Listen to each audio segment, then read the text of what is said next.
Hello, welcome back to the Grape Explorer. Yes, it's that time of the month when I run through some of the news stories that have caught my eye in what I call the world of wine. If you're new to this channel, welcome. I'm the Grape Explorer. I do wine education, product reviews and lots of wine tastings, and I do a monthly roundup of news stories happening in the world of wine. So let's jump straight into it. The first story is a concerning story that I have coming out of South Africa, which is very much related to the events that are happening in the world right now around us. South Africa has banned the sale of alcohol, domestic sales of alcohol. Their rationale being that they believe this will be a good way to reduce alcohol-related injuries for people going into hospitals, clinics, etc., freeing up important capacity to treat patients who may be suffering as a result of the global pandemic. The issue, of course, with that is it's having such a dramatic impact on the South African wine industry right now through loss of sales, through excise taxes and the likes. So they had originally banned the sales of alcohol, they rescinded that, and they've since introduced that same ban again because, like I say, they believe it's taking the pressure off the hospitals. But South African industry groups like the Liquor Brand Owners Association, the Beer Association and the Liquor Trade Councils are saying that this is going to affect up to 1 million people who are involved in the supply chain within the alcohol-related industry, you know, beer producers, wine producers. They're really disappointed with this decision. It's deeply troubling. It's going to impact the South African alcohol industry in such a way. It's going to cause some mass unemployment.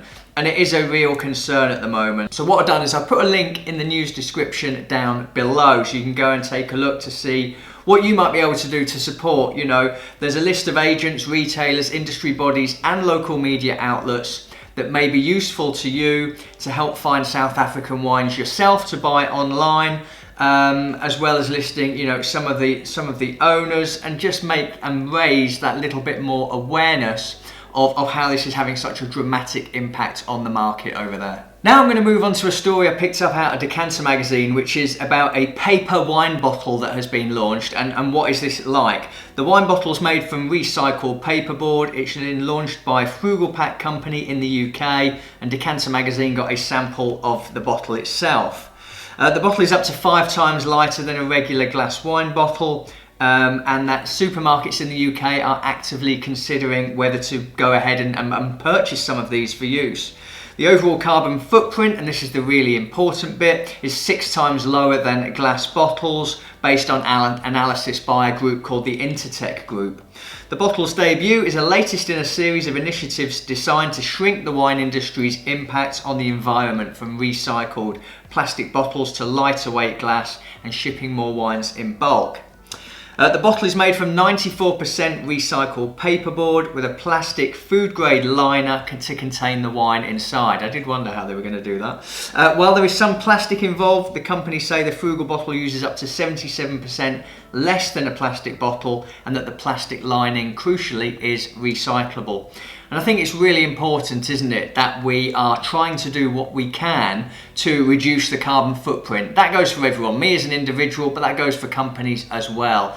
And I'm curious to see how robust these bottles will be. You know, you think about a plastic lining and then a paper wrapped around it. Does that sound robust enough for it to be transported across the seas, across continents? You know, really interesting to see if this is something that will actually take off. Traditionalists are always going to stick to what they're most comfortable with transporting their wine in. I don't see glass bottles falling away at any time. But it is interesting that people are taking an alternative route as to create a sustainable solution for the future.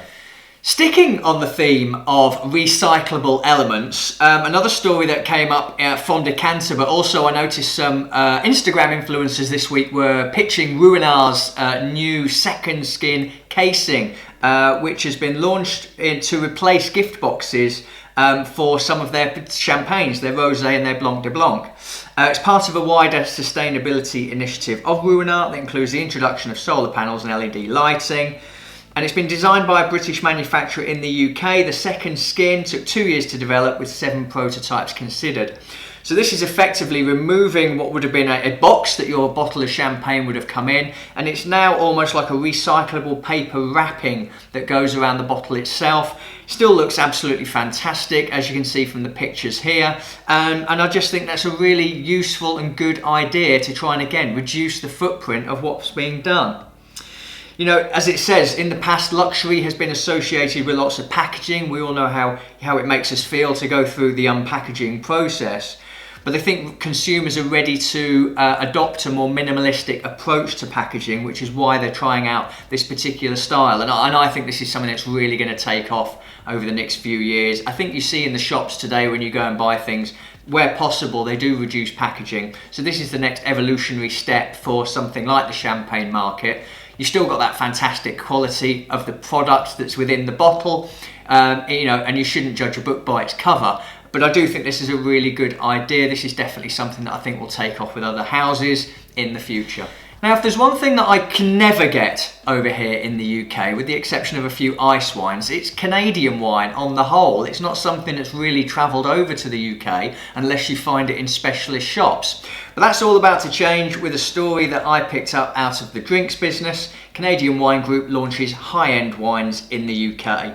Iconic Wineries of British Columbia, a group of 6 Canadian wineries owned by White Claw Seltzer, have launched a range of high-end Okanagan Valley wines in the UK. Fantastic news. The new range comprises 2 Chardonnays and 2 Merlots. They're not exactly cheap, retailing for £65 per bottle or £195 per triple bottle gift set, which is 3 times 65, there's no discount there. Made by Australian-born winemaker Philip McGann, the wines are produced from grapes selected from micro blocks with the aim of making Burgundian-style Chardonnay and Bordeaux-inspired Merlots. So great to get some Canadian wines over here. I'm a little bit disappointed that this is the price point they're going for the first wines being launched. I don't know, you have to let me know, viewers in Canada, how much do you pay for wine, for decent wine over there? You know, what is the range that you're comfortable paying for wines for? I think that's quite a lot.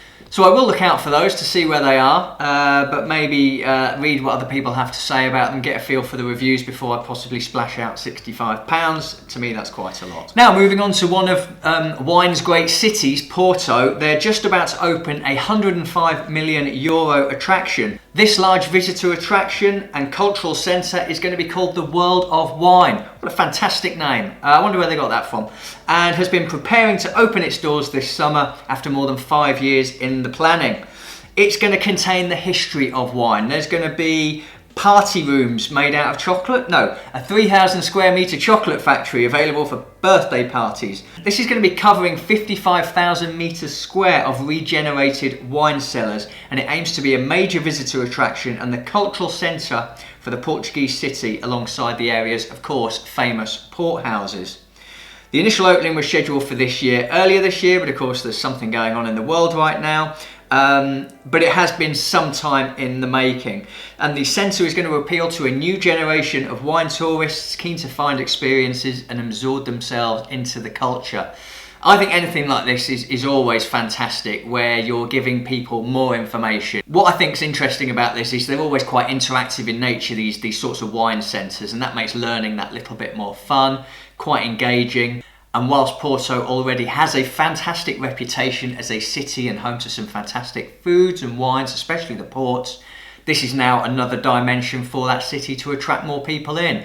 And of course, we're at a time in the world now where attracting more people in is going to be absolutely vital going forward. So I, for one, would love to go to Porto to see this when it's opened. Let me know your thoughts in the comment section below. Is this the sort of thing that you would visit? So those are the stories that caught my attention this month. Let me know down below what caught your attention. I'm the Grape Explorer. I look forward to seeing you again soon. Cheers.